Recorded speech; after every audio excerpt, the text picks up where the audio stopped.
Hello, welcome here today to another Kerfuffle showcase, and I am delighted to have with me Russell Quirk from ProperPR. How are you, sir?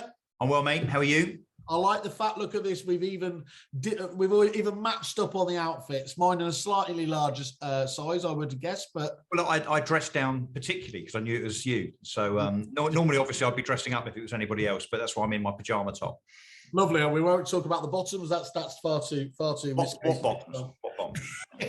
Right, Russell. We're going to be talking today about your new business, and in terms of talking about, the whole PR side of things and what you can do for people, for businesses. So that clearly it's an area, you nail this from both sides. I think it's fair to say, as you always talk about, you may not agree with some of the articles you put out there in a personal capacity on things like property, industry eye, but without a shadow of a doubt, they are the most engaged ones out there, aren't they, in terms of there. So can we kick off just first of all with the point about, is there such a bad thing? The famous phrase is there's no such thing as bad publicity. What's your view on that? And is it possible to go, too far? And if so, where's the limit on it? Yes, I think it's probably 99% true. I think there's a lot of stuff that happens where people can actually overreact to the effect of getting publicity for something that maybe that's not quite so positive.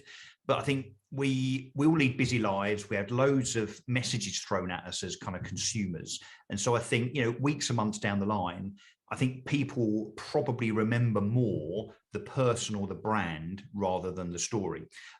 There are exceptions, of course. The Gerald Ratner exception is probably the biggest one, isn't it? But even he's done okay now, and he's bounced back completely, hasn't he? And he's done an Alan Partridge, exactly. But he's now famous for that faux pas, which has made him famous, which I think he's benefited from. So it crashed and burned his jewelry business, and he was a bit stupid slagging off his own product, wasn't he? But actually, at the end of it, it's kind of come good. I think, I think there's lots of misconceptions about PR, Simon, lots and lots of misconceptions. Some people think that PR is just for celebrities and big businesses. Actually, I would argue that the polar opposite is true, because in order to become that celebrity, even if it's becoming a celebrity in your industry or that big brand, you have to do something in the way of PR in the first place.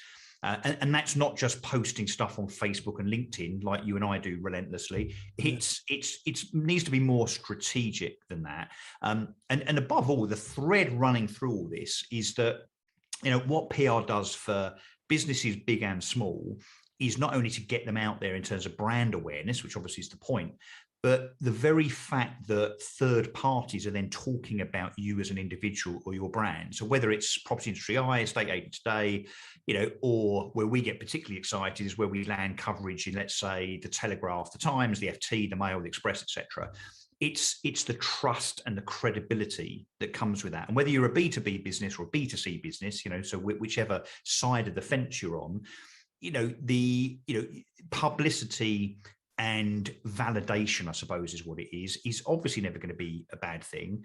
But that said, I also wouldn't say that anybody should just do PR. And you might want to talk about this in a bit more detail. The marketing mix that PR is part of is also very, very important. But it's ultimately it's the golden egg, isn't it? If you get a PR piece published there, that independent validation, as you said, great. Whether it's trade press or whether it's obviously up into the nationals or whatever else there, that the effect of that. We were talking off screen actually. It's award time at the moment, and there's lots of agents obviously talking about having one plaudits for that side of things. But this carries just so much more weight than that, doesn't it? Because it's always about that independent validation. Yeah, and PR can be quite clever. There's a lot of PR and PR agencies that think that PR is about getting the occasional, what we call puff piece in a trade publication or in a national newspaper.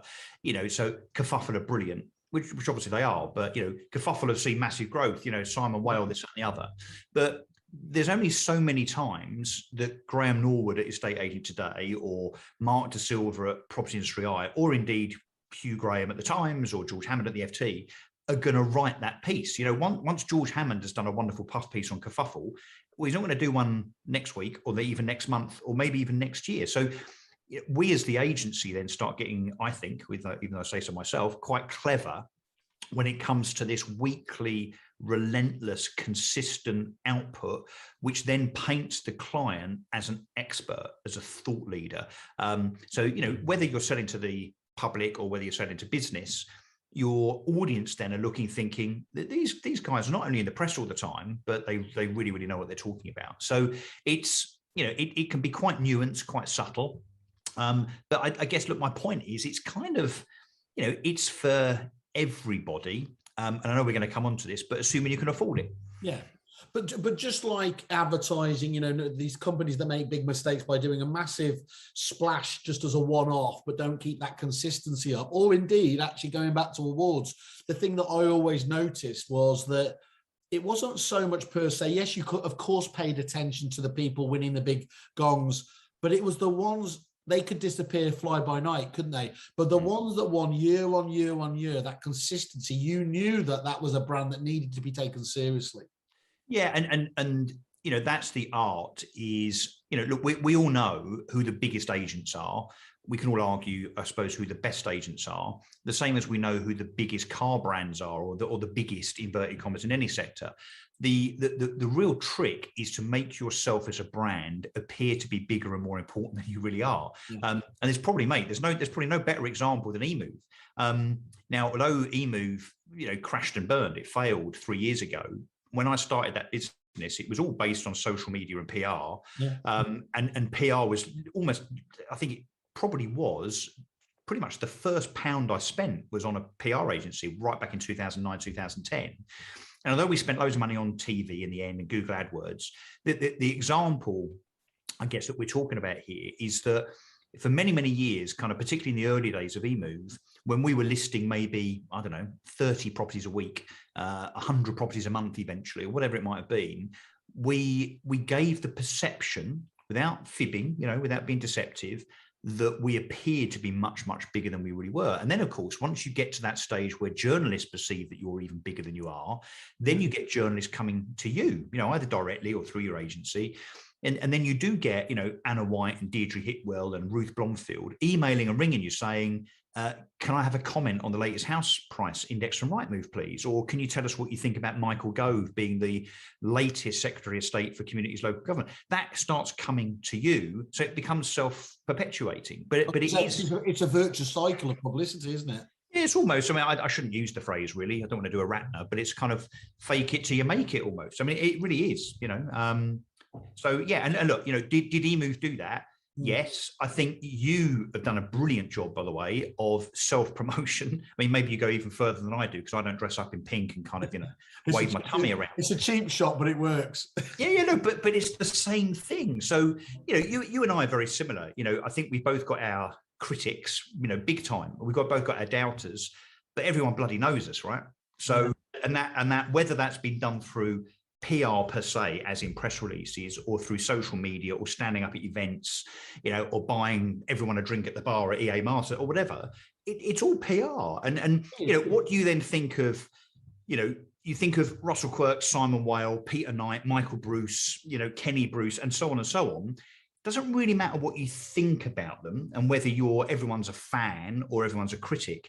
Everyone bloody knows you. So therefore, you're front of mind, you're front of center. And that's kind of what we try and do at ProperPR, is to do that to people's brands so that they become renowned and talked about, and are seen as experts and so on. But also the founders, because the founders, particularly in our world of startups in prop tech, the founders often are the brand, really. You look at people like Raj at FixFlow, he was, I think, even better known than his brand, and that's certainly true of the Bruces, I think. So and it's an industry that lends itself to that as well, doesn't it?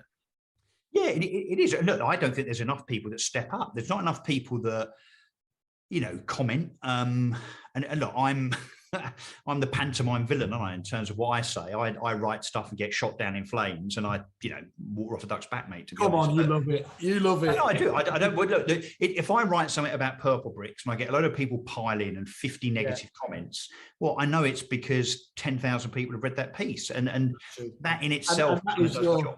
that's your neutralizing bar back to anyone, isn't it? It's always, I've seen that. Well, it was the most read story of that week. But I think just going back to the serious side of it as well is the reason why it is so important is, you know, there are all those stats about how many different times you're being hit by different messages in this day and age. And attention is the currency by which we work on. So anything you can do that at least you've still got to then deliver the relevant message on top of that, but you've got an artificial, you know, step up, haven't you? And the other thing is as well is, if all of these things that this attention gives you is connections, as we know in everything, the reason why networking works is every connection brings an opportunity to do more with it, can't you? You can't develop a business relationship with someone you don't know. Yeah. And that's the vital part of it, isn't it? I think in estate agency and property per se, you know, those relationships and the referrals and the recommendations that come from those relationships, I think is massively underestimated. You know, whether it's, you know, selling a product or service to estate agents and then getting the estate agents to tell their estate agency mates about it, or in particular, I think in estate agency now from a B2B to C perspective, you know, the lost opportunities now where you list someone's house and you sell it and everything kind of goes okay. And then the agent doesn't then ask for a referral or a recommendation afterwards. You know, there's a lot of businesses now, particularly the new hybrids, they don't really spend any money on marketing. So Keller Williams, EXP, you know, Fine and Country, the hybrid guys now, they're not spending money as we would recognize it, like Purple Bricks, eMove, Strike, you know, House Network used to. Yeah. They're relying on those relationships and then a free recommendation or a free referral, which then ends up being a £4,000, £5,000, £6,000 fee. So that is all the same thing. It's the opposite, actually. And look, here's the irony. It's the opposite of what I was doing at eMove, which was all about digital commoditization, anonymity almost. Mm-hmm. You know, and it's, look, the human connection, particularly now we're coming out of this pandemic, and we can argue about whether we are or not all day long, probably. It's that normality is really important to business on every level, I think. Yeah, so and you mentioned there, obviously, PR is not for everybody because some people don't see the value of it. And one of the difficult, I mean, I've dealt with PR companies in over many years, and even myself, who you know, who's a big fan, obviously, of doing this.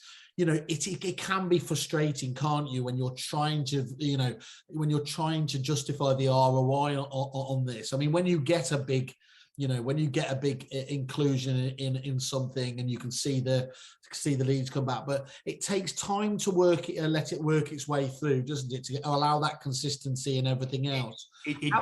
It definitely takes time. And look, we get people coming to us saying, oh, can you just do my launch? Or can we just work with you for 3 months? And it's just, well, there's no point, you know. It's like in estate agency terms, listing your house with an agent and giving them a 10-day sole agency. Yeah. Well, it's never going to work, is it? So some PR is not trackable, it's not measurable, because it's kind of surreptitious. Yeah. PR, as we touched on, needs to work hand in hand with other things, whether it's digital ads, whether it's Facebook ads, whether it's Google, you know, whatever, outdoor advertising, etc. So it needs to be holistic. So just on that, Russell, though, do you help talk to them about that side of things as well? Or we do very, very much, because look, we track certain things. So we track how many pieces of coverage a client's had, what the eyeballs were worth. So obviously getting someone a quarter of a page in the Daily Mail is, no disrespect to Property Week, but worth a little bit more than getting a quarter of a page in Property Week. So we measure those metrics, but also a thing called AVE, which is the equivalent advertising value. So in other words, that quarter of a page in the Daily Mail is worth 15 grand. So we say, oh, look, this week you've had £43,000 worth of coverage equivalent, and that's where we get the ROI from, and our ROI, based on every pound spent on us as a subscription, if you like, as a retainer, the average client in total over a 12-month period will get 27 times that back in value. Mm-hmm. But without kind of geeking out on it too much, you know, most of our clients do track what the effect of PR is in terms of people searching for their brand online, people searching for generic terms like, let's say, I don't know, you know, best rental platform, best management company, best estate agent, you know, nearest letting agent, whatever. They track that in terms of the increase in people searching for them and finding them, based on the fact that their kind of prowess, their traction increases, the more PR they get. So yeah, we do. But obviously it's up to the client to try and gauge it. We do have funny instances sometimes where occasionally someone will say, oh, I haven't had much from the PR over the last 3 or 4 weeks. And you say, well, that's a bit odd. So how are you tracking it? They say, well, every single one of our salespeople says, where did you hear of us? And they're just saying, well, it's all just coming from the website. And of course, you look at them and say, well, hang on, that's the traffic that we're partly responsible for driving, right? If it wasn't for the fact that you were in the Telegraph last week and the Times the week before, with people then seeing you and searching for you online, not least the SEO benefits, we are getting too technical here, but the SEO benefits in terms of what Google see you as when you've got repeated coverage online all the time, all of those benefits mean that although PR can definitely be more flaky to gauge and measure than Google AdWords, for instance, it's definitely measurable and there's definitely an ROI on it, assuming that the PR agency is doing what they're supposed to be doing. And of course, the coverage has to be relevant. It has to be stuff. There's no point it being purely about lettings if you don't do lettings. It has to be. And you do see that sometimes, don't you, where the PR agency they'll get inclusion, but it's not a relevant bit, so it's like, well, I know you're still getting your name out there, but it's still got to be on topic, hasn't it? Yeah, no, it has. And the art of the agency is to have the ideas that relate to that particular client. So we have 20 odd clients, various estate agents, letting agents, prop tech platforms, property management companies, whatever. Yeah. But they all have their nuances. They all have their uniqueness. So there's always an angle that can be used to promote that particular business because of what it does well or what it does differently. A really good example is this, the real surge in hybrid agents, and by hybrid, I mean not online, not high street branch, but the likes of Keller, EXP, and a whole bunch of others now. You've got the big and the small, you've got the Fine & Countries, the Hortons, the Agent and Homes, the guys like David Lee, for instance, that have got, 9 associates, but 9 associates that have been with them ages and are really productive and so on. There's an angle for every one of those to kind of show them in a kind of specific beneficial way, and that's what a good PR agency would do. And without blowing my trumpet too much, because obviously I'd never do that. It's not easy for an agency that isn't in the sector to do that. So, for instance, if I had a car company come to me and say, "Can you PR our model range?" Yeah, I could probably do that. I like cars, but it's not my specialism. And trying to get a PR agency that does property rather than a PR agency like ours, where we are actually property people, it makes a huge difference to the creative ideas, the output, the relationships that we have with particular journalists and so on and so forth. So, and honestly, since the demise of, I don't know if you remember him, actually, John Wrigglesworth. Do you remember John? So John used to be, he used to have the property PR agency, which he then sold to Instinctive. We're now them. We're now him. We are John Wrigglesworth. I'm John Wrigglesworth, although he's substantially older than me and has this weird penchant for drinking red wine with ice in it. Have you seen that? But anyway, no, great guy, brilliant at what he did. Kind of decided to step aside. They always did good bashes. I do remember. Obviously, famously turning up to the opening of a letter, but they did. But he was good because he was a property analyst, right? I'm good, I think, because I've been in the property industry 25 years. James, my business partner and co-founder, has been writing PR stories and press releases in the property sector for 7 years. And I think that's the difference. There's PR agencies that generalize. There's PR agencies that are specific to different sectors. We're the only one that's run and has at its helm on a day-to-day basis genuine property people. So how do you get under the skin, Russell, of the businesses that your clients that you're going to work with? What's the starting process for learning what's different about them? I'm not sure we're allowed to use this term anymore, but it's a brainstorm. I think that's big. Hasn't that been cancelled? You're fine. As long as you don't say you're going to reach out to somebody, that's when I have to kick you off the show. But then I might circle back. Okay. No, so we do a brainstorm, which is 3 hours, hopefully at the client's office, with them and their team. We spend a good hour just talking to them about them, brand, proposition, USPs, competition, goals, boundaries. We really get under the skin, so we really understand the business.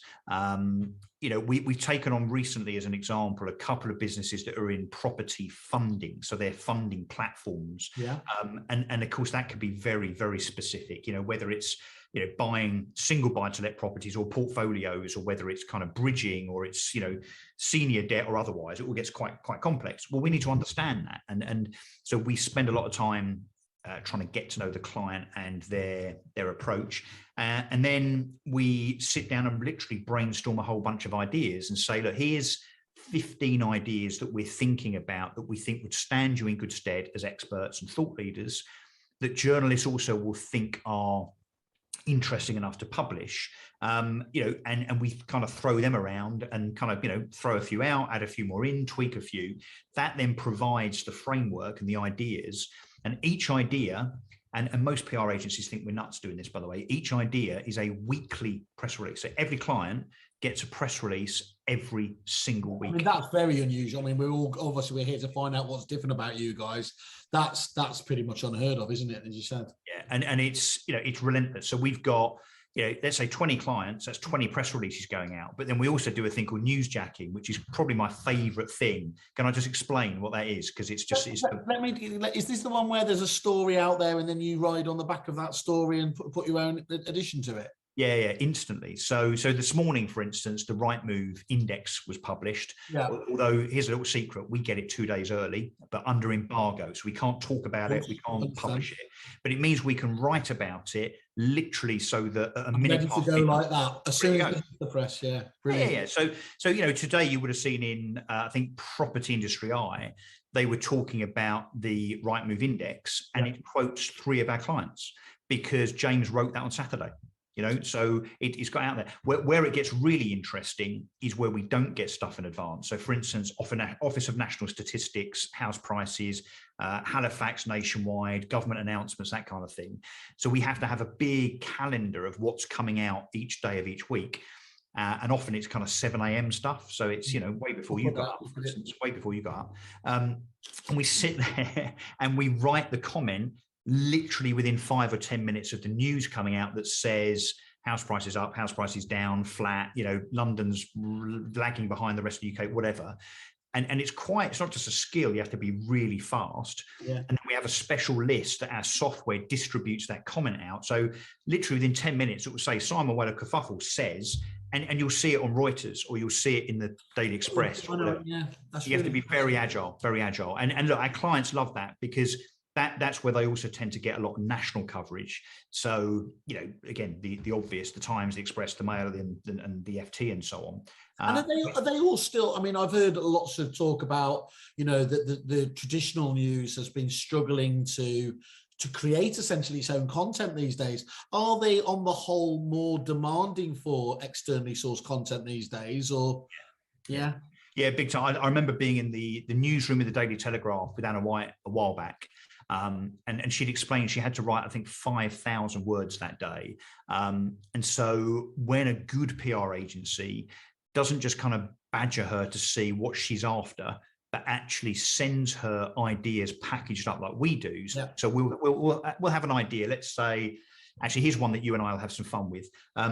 Leave versus remain house price areas, right? So which areas of the UK, depending on whether they voted leave or voted remain, which one's gone up in house price terms the most? And of course, it's Brexit. The Brexit side will always win, as you well know. Because, Remainers are still being punished for something we didn't control. Well, yeah. Well, Remainers are all unemployed. So we'll do that as a package. So we'll have the idea. Alex, who's our head of research, who's the most intelligent bloke in the world, PhD grad, blah, blah, blah. He will sit there and crunch the data. We then craft that into a release with a comment with all the data, and we send it out to property journalists who then will obviously reinterpret it. They'll ask a load of questions, they'll recraft it, etc. But it's giving them an idea and an inspiration so that they can write about it rather than just piggybacking what they're doing or asking them what they're doing. So we're contributing to the content agenda with ideas based on our knowledge and the data that we find. And it's a very happy relationship, frankly. Yeah, it sounds fascinating. You've essentially weaponized the PR and the information, the way that Dataloft do around just raw property stats and everything else there. You've really taken that on board, haven't you, in terms of what's in the attention what's got the attention of people already, and riding on top of that wave by adding your own particular contribution to it, which is and look, it gets real fun, and you know, we'll do something. I mean, it depends on the client, because obviously some clients want to be kind of more broadsheet and some are happy to be a bit more tabloidy. You know, one of the the most successful things that we've ever done is stuff where, you know, you compare Ian Beale's house in EastEnders to Ken Barlow's house, right? Yes, I mean, you just know that that's going to be the most clicked on article of the And it goes and makes the Mail, Mirror, Sun, Star, and it's just, you know, wow, you know, 4 million people saw that article, and it was Get Agent or whatever who we did it for. Colby Short says, yay, fantastic. So yeah, look, it's, you know, and some of it though is very serious data led. Now, I remember we did a thing on MP second houses and how much each MP that was retiring in the previous election, in fact, the previous election, had made on their taxpayer funded house. So we had to research every MP that was standing down, where they bought their house, and given the area, what they'd made on it in profit at the taxpayer's expense, and added it all up. And I think our graphic was a picture of the Houses of Parliament with the number above it, 1.8 billion. That took 2 weeks to research, you know, but it made the Daily Telegraph, you know. So we can do serious, we can do not so serious, you know, we can do, you know, basically any flavor. And almost, I think in fact, someone might want to test me on this. We can almost turn any story, any news cycle item into something related to property. I mean, we've definitely done that with Brexit a million times, and COVID, and so on. So it's very night lies that, you know, that niche, that skill set, isn't it, where you know property so well to be able to bring together the major news story out there in a different area, and as you said, property it up, so to speak. And I think, you know, for those watching this, the other thing to remember is that our industry, whether you're a property supplier or you're an agent in lettings or sales or a mortgage broker or a conveyance or whatever, you know, we are in one of the most competitive sectors in the country. You know, 17,000 estate agency branches. What is it now? 2,500, 3,000 conveyancers. God knows how many mortgage brokers and lenders, co-working spaces, and also property, of course, has multiple subsectors. So we talk about the property sector. Well, what's that? Resi, commercial, sales, lettings, legal. I mean, you know, there's literally hundreds of different kind of versions of that. So, you know, the PR thing, as we've just outlined, in terms of showing a client as an innovative expert, is really important in not just putting their head above the parapet, but in showing their expertise. Because frankly, if you don't do it as an agent, let's say, or a conveyancer, you know, you will find a competitor does it, and before you know it, you know, you were looking in the rearview mirror and there was no one there, and all of a sudden they've gone past you. You know, and there's lots and lots of examples of that. You know, can I just ask you, just, you know, you're talking about sometimes it's a broadsheet kind of approach, sometimes it's tabloid. Do you have a particular preference, or or is there, and is one more effective than the other, or is it literally just horses for courses? It does depend on the client, but mainly I suppose I get more excited by the broadsheet stuff because it tends to be a bit more valuable. It's a bit more grown up, isn't it? A bit more sensible.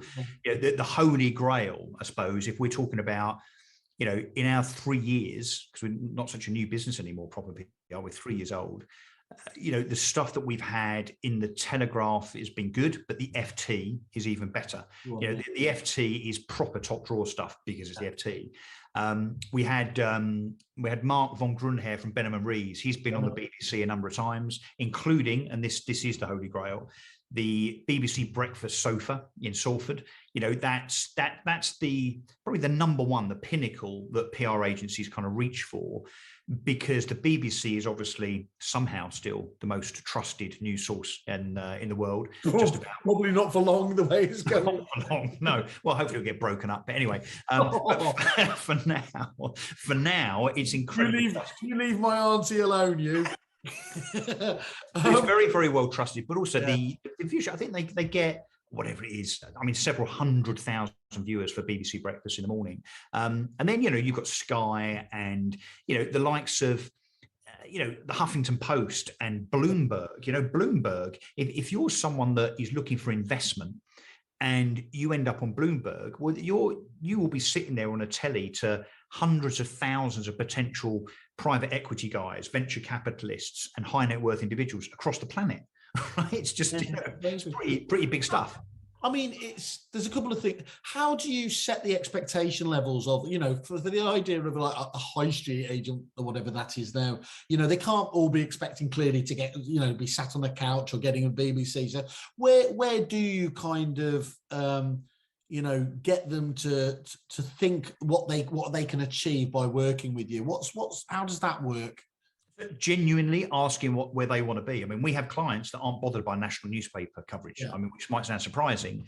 We always like to layer in nationals because it just, whatever you're selling to whomever, however small and local the market is, getting in the Express every now and again, obviously is, it's a big tick. So it really depends what they want. So they set the expectations.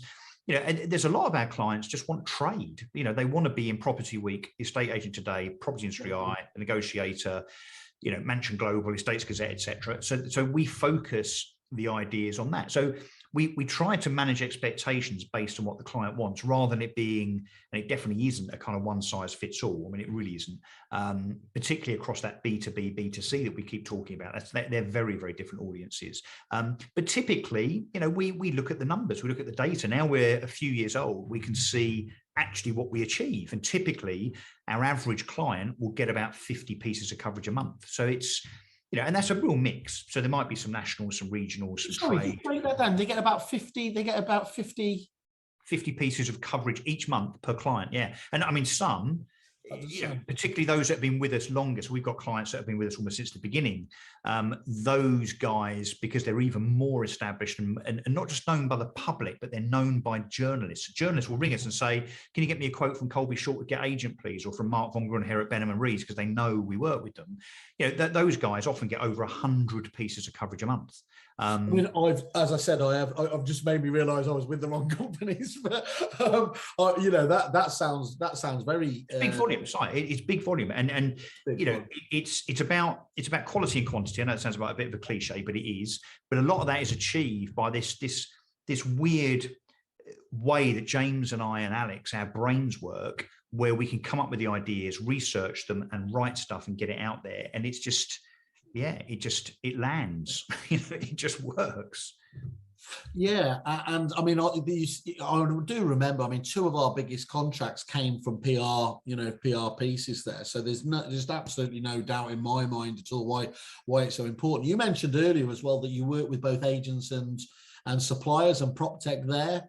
What's the difference? As you said, B2B is very different to B2C there. How do you deal with the supplier side of the equation there in terms of promoting those businesses? And is that a much more challenging thing, given PropTech's rather sneered upon description by many property people?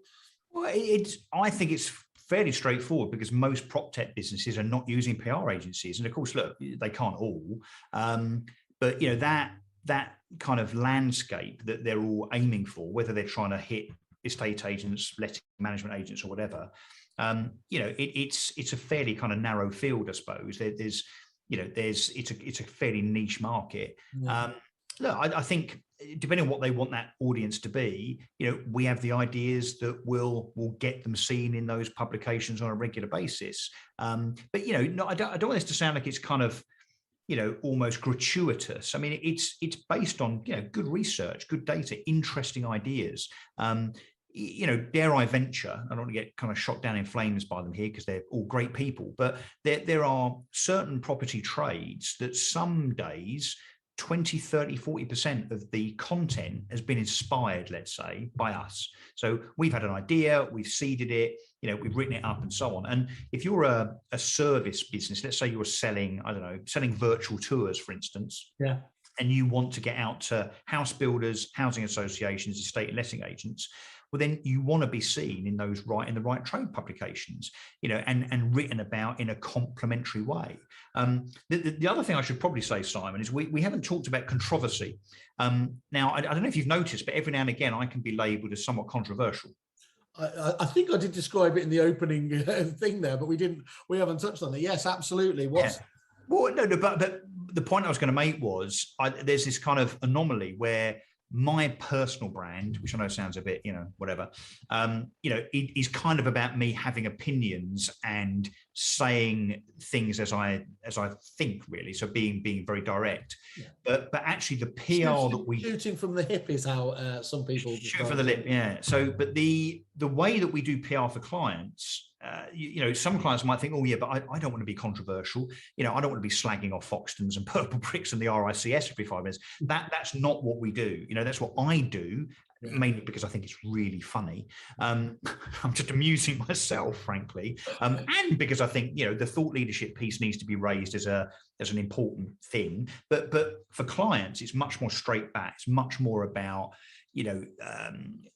innovation or differentiation or money they've raised or them just being experts on the housing market, the lettings market, or whatever it might be. So it would be easy to think that because I am what I am and who I am, that therefore that's reflected in us. I do get that insight. I think that's a really important point to put out. And dare I say it, the flip. I'd hate to think that I was the flip side of the mirror to you, but there are obviously, we have to make the point that there are very serious people that do the work at Kerfuffle, outside of myself. And of course, if you're representing a business, aren't you?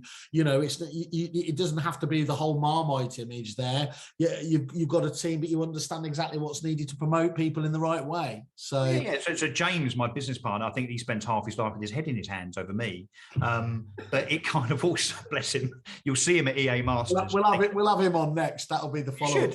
You're right, you should, because I wouldn't say he's not the straight guy. I mean, he's as big a bundle of fun as I can ever be. But he takes it very seriously when it comes to writing a 2-page press release, distributing it, monitoring it, and making sure we're doing what the client wants to get them coverage, recognition, and to promote them as thought leaders. So it's that's the downside, I suppose. And I guess, as you've touched on, you had the same, I suppose, because it's not all dressing up and running around and having fun. Of course, there's a serious side to all this, but at the same time, we ourselves have to get noticed. Here's the thing: you can't sit on the fence anymore, can you? Or if you can, that's a really boring, overpopulated place to be, isn't it? Blandness is just in this day and age. You don't have to, unless we're going for 100%, market saturation here. We need to understand our viable audience and to be engaged with them in the way that they think. And I think that's the most important one there. Get to that stage, then worry about world domination after that. Yeah, I think that's really true. And I don't, I think whether it's, you take as an example the likes of Piers Morgan, who of course has just been hired by my favorite radio and TV station, Talk Radio and Talk Radio TV.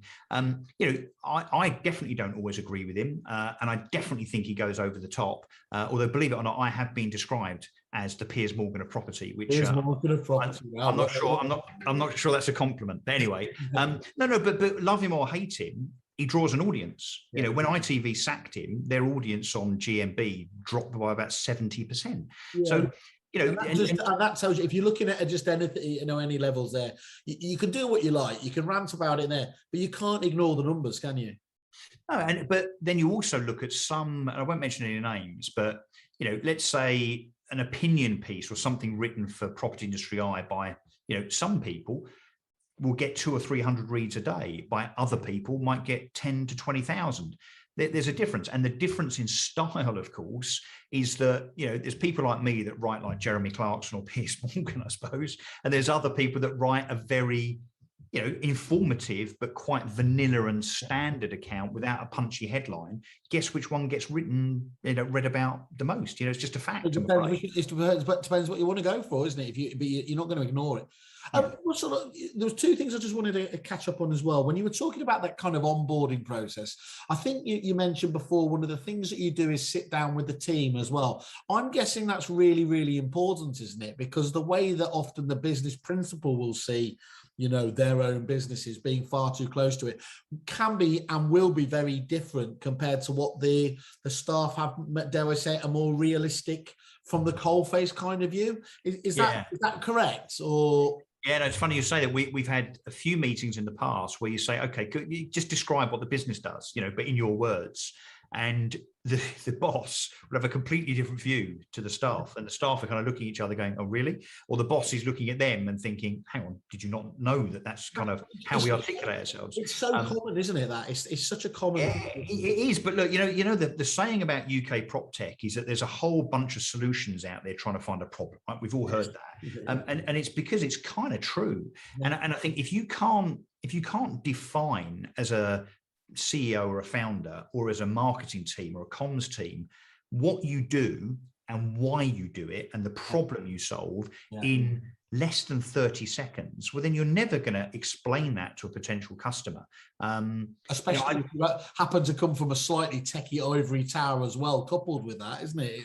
But I think there's also, apart from that, there's always, I noticed with some startups, we're probably getting a bit off track here, but some startups that as they get bigger, they raise 5 million quid and they become a growth business, they bring in a new chief marketing officer and 17 marketing people underneath them. All of a sudden, it all starts to get more complicated and more sophisticated. And I did a webinar for a business called Halo recently where they said, what are your big takeaways when it comes to marketing advice, for what it's worth from me? And I said, look, right, before you start spending fortunes on whether it's PR, Google AdWords or Facebook, make sure that your site, your website where you're actually pushing people to go and look, actually is clear. Can someone look at your site and see what you do straight away rather than it being a load of kind of, dare I say, bullshit bingo speak, where you're lifestyle images. Guy holding an iPad normally. Well, a game changer in innovative property approach to empower the consumer to do blah blah blah. What the hell is that? What does that do? Why don't you just say we're a fixed fee estate agent? Or why don't you just say we're a lettings and management company that puts the power of, whatever transparency in the consumer's hands, whatever it might be, make it really, really, really clear. This is a wider point here, isn't it? But that's a real danger, isn't it? Where people just try to be too clever and overcomplicate matters. Yeah. And also in PR, here's a message to all our future clients. PR, this is a bold statement, PR is not advertising. Okay. So we often will write a press release, and look, James is really good at this, right? He understands journalists. He knows what to write so that it pushes the point, pushes the brand, gets across what that client does. But sometimes it's quite surreptitious because we're trying to get something across in the comment or the boilerplate, and we're trying not to be too obvious about it. If the journalist or indeed the sub-editor says, look, there's just blatant advertising, but that's not what editorial is, right? Adverts are adverts, editorial. We're promoting someone using editorial. So we occasionally have a client that will say, oh, no, can you push in that we're now open from 9 a.m. on a Saturday? And you go, no one cares. No one cares. We can do a piece about how much business is wasted outside estate agency hours. That's the sort of thing we do. That's that's the angle. And that's the important thing, isn't it? Getting the same result out of it, but just thinking a bit more creatively about how to do that. Exactly, mate. Russell, exactly. Who does PR well, apart from your own clients? You're not allowed to mention that. Who does PR well? And it can be both on the estate agency side or on the prop tech side of things at the moment. Who do you look at and think, okay, they've got that pretty well covered? Look, I'd have to include you, and I'm not saying it just to blow smoke because we're on a no. But look, you're good at it, but without doing PR. Yours is very kind of social media focused. I'm an accident. I do it accidentally. Everything I've always done has been accidental. Yeah, I think Chesterton's were doing a brilliant job. They were doing a very, very good job of quite subtly showing how they were performing last year. Of course, now famously they're up for sale, so we know what the game was there, don't we? Of course, you do. And push yourself. Do you genuinely think, that does, you mentioned there in terms of Bloomberg and things like that, but that stuff definitely matters, doesn't it, when you're going through that process? But then I'd have to say at the same time, there are businesses that are big and have loads of money available. Okay, they have a budget, which they have to stick within. And particularly, some of the portals, I'll mention one, On the Market, for instance, right? So Jason Tebb has grabbed On the Market by the scruff of the neck, and I think he's doing a good job as front man, showing that he cares about what the agent thinks. Which really previously had been completely missing, hadn't it? But he's got to get trust back, because Ian Springett, I think, just destroyed agents' trust in him and that business, in my opinion. But what On the Market don't do, they don't really do any consumer PR. So they're not doing stuff that shows the agent and buyers and sellers, how clever they are, or what thought leadership there is, or how expert they are in the market. Where Rightmove, of course, I mean, look, today, as we're filming this, have done, yet another monthly Rightmove house price index, which has been covered by just about every national newspaper. So I'm often surprised. I'm surprised about two things, I suppose. The number of businesses in our sector that really don't take advantage of any kind of PR. And I'm really not saying that just because I want them all to come to me for PR. Believe me, look, we can't take, infinite clients.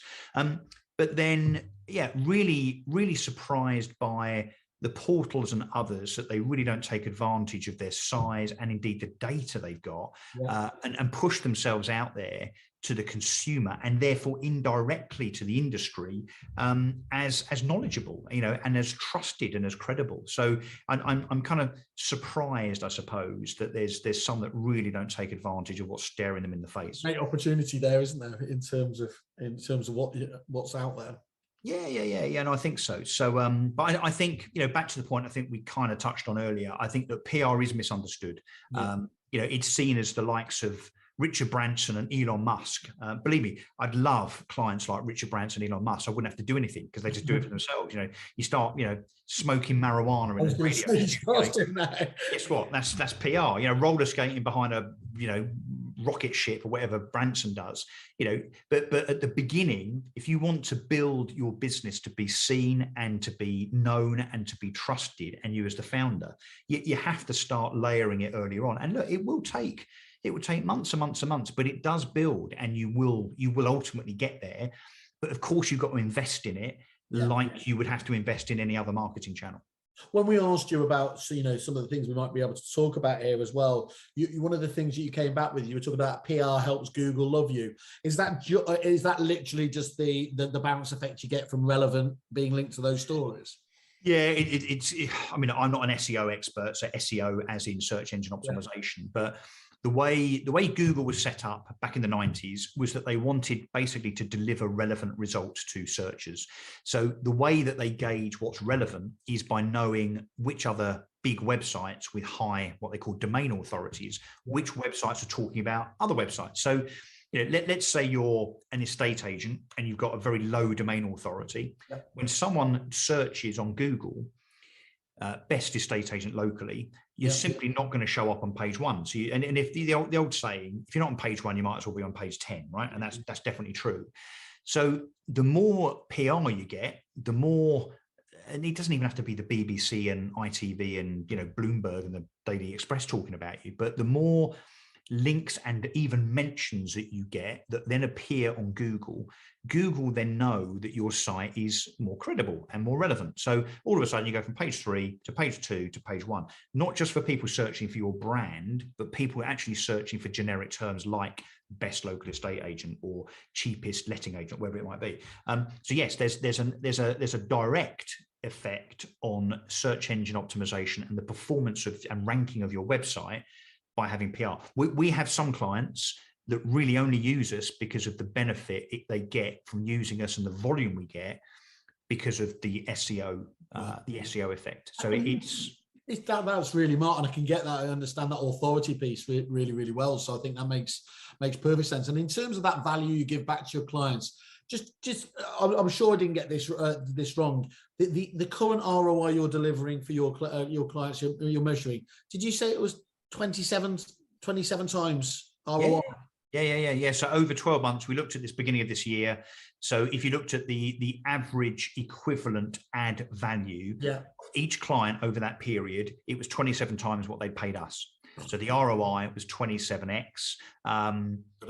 Using that particular measure, you can use all sorts of other measures. I'd argue that back to the SEO point, if your domain authority out of 100 is 15, so it's not that good, and we double it, so you end up on page 1, not page 3.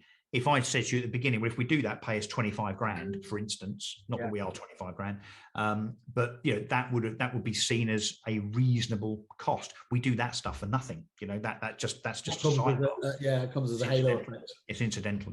So look, that's basically, in a nutshell, that's how we work. And I have to say, I mean, and look, not just saying it for effect.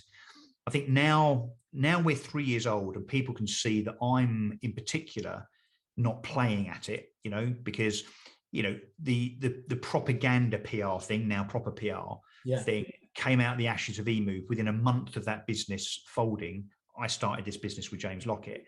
I think there were a number of people that probably thought, oh yeah, well, that would just be a temporary side gig while he decides, you know, on world domination through. This is your passion though, isn't it? I mean, it's. It really is. I love the clients. I mean, James and I, it's 7:30 in the morning. He's sending me and our clients messages saying, in the Times, in the Sun, in the Mirror, we've got this, we've got that. We have a real enthusiasm for that and a real buzz. I don't know. I feel comfortable that you're dominating and manipulating the news in quite such a powerful way. Do you know what? I can't believe that I'm only the 6th most influential person in the property industry. And you're number bloody. What are you? 3? 3. Outrageous. And I'm not including the Bruces at number 2. There's 2 of them, so I get second place behind 90. Yeah, so I'm not having that. That's got to change next year. Can I just finish? And I think I mean, obviously, it's such a powerful thing that you're talking about here. In terms of, first of all, just people getting involved with you in terms of the commercials. I'm guessing they need to have a conversation with you, and then you'll come up with a proposal for them on the back of that. But just to put people's mind at rest here, as he said, is you're not in this uber expensive, or you're not the cheapest one there. But this is, if you're serious about it and you're willing to invest. I mean, there's not many people who, if they can buy into those ROI figures, can tangibly ignore that sensibly, really. Yeah, and it's that we can talk about, it's an investment, not a cost, all day long. But the PR is probably split into 3 different categories when it comes to cost. Yeah. There's the really expensive guys in the West End that are between 8 and 10 grand a month. We're not that.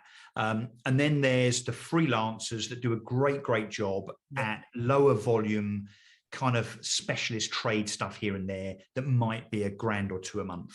We sit between those. In fact, you're in the Goldilocks zone, as I always talk about. Yeah, we sit nearer the latter than the former. If you're directly in the middle, so you're like, what you're saying is then, Russ, it sounds to me, you're the Lib Dems, the in-betweeners of PR. Is that what you're saying? No, we're the centrists, and of course, as you well know from election history, the centre ground always wins elections, and that's where we are. Yeah. Okay. All right. But not the Lib Dems. They haven't won an election since the days of Jeremy Thorpe before he went to prison about 60 years ago, mate.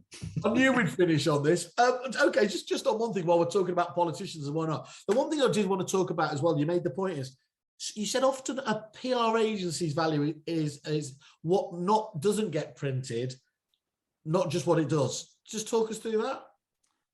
Without using specifics, of course. Yes, yeah, exactly, yeah. There are, and not so much with trade journalists, but there are often instances where you can have so I'm choosing my words very carefully here. You can have very grown up. I'm enjoying you tiptoeing your way through this. Yeah, it doesn't happen very often, does it? Normally just shout my mouth off. No, there are instances where careful, grown up, common sense conversations can be had with journalists that avert a PR disaster for a client. So they're going to run with a story. You get wind of it. You're able to talk to them and leverage your relationships. Would that be fair to say? Yeah, I'll give you an example without mentioning names. So some months ago, we had a client say, "I've had the BBC on the phone. They want to talk to us." We said, "Oh, fantastic. Yeah. Who is it?" And we looked and we could see it was a watchdog journalist, right? Watchdog is not a good look. No, it's not. Yeah, we're all rogue traders. Yeah. So let's just say we got involved, and by being very, very honest and legitimate, we made sure that the journalist understood that our client was not the bad guy in the story. And they didn't run it. It was pivoting it just enough. Yeah, they didn't run it, but unfortunately, I think 2 other people got thrown under the bus, but they weren't our clients. Yes, you can't. Not all heroes wear capes, can they? You can't. I know. But that has happened, mate. That's happened 2 or 3 times, and it's you have certain PR agencies, by the way, that only do what they call crisis PR. Right? I'm not sure if I want to be one of those. They'll charge you. I don't know, they'll charge a big company that's got some big scandal, financial or, B2, whatever it might be.